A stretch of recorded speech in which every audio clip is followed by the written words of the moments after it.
Game rigging in professional sports? Say it ain't so. You know, you guys always knew there was some form of game rigging in professional sports, especially when you have these players that seemingly in your face throw the game, or you have these coaches that call the most bogus plays at the wrong time. Like I remember about 10 years ago when I stopped watching the NBA and NFL, there was a team by the name of the Seattle Seahawks that had a player by the name of Marshawn Lynch who was considered to be beast mode because the guy would literally drag 3 or 4 players from the opposing team into the end zone with him. That's how strong he was. But then his team made it to the Super Bowl one year, and they were literally right in front of the goal line. And instead of letting him run the ball like he normally does, they threw the ball and ended up throwing the game. Or when you had Stephen Curry versus LeBron James in an NBA championship, and Stephen Curry had LeBron 3-1, which they always said statistically, pretty much when the team is up 3-1, they're going to win. But miraculously, LeBron James came back and won that championship.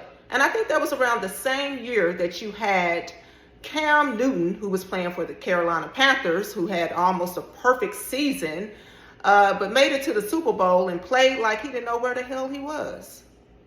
At any rate, you guys, the FBI has now found that the NBA has been involved in a massive gambling scheme that involves rigging games. And you have LeBron James being named as one of the top players involved in this.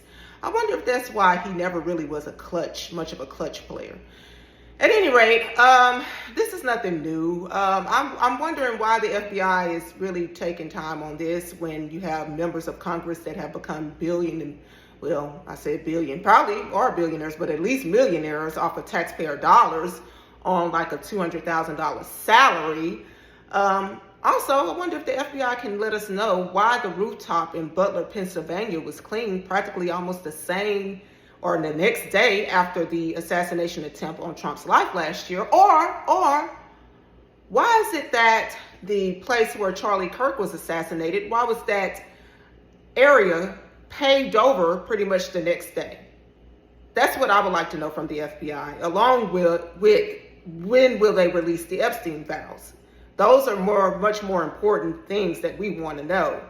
We always have known that the mafia has been involved in sports betting, so this is really pretty much nothing new. But in other news, you got reports that P. Diddy reportedly was attacked while in prison. He had awakened to a knife to his throat.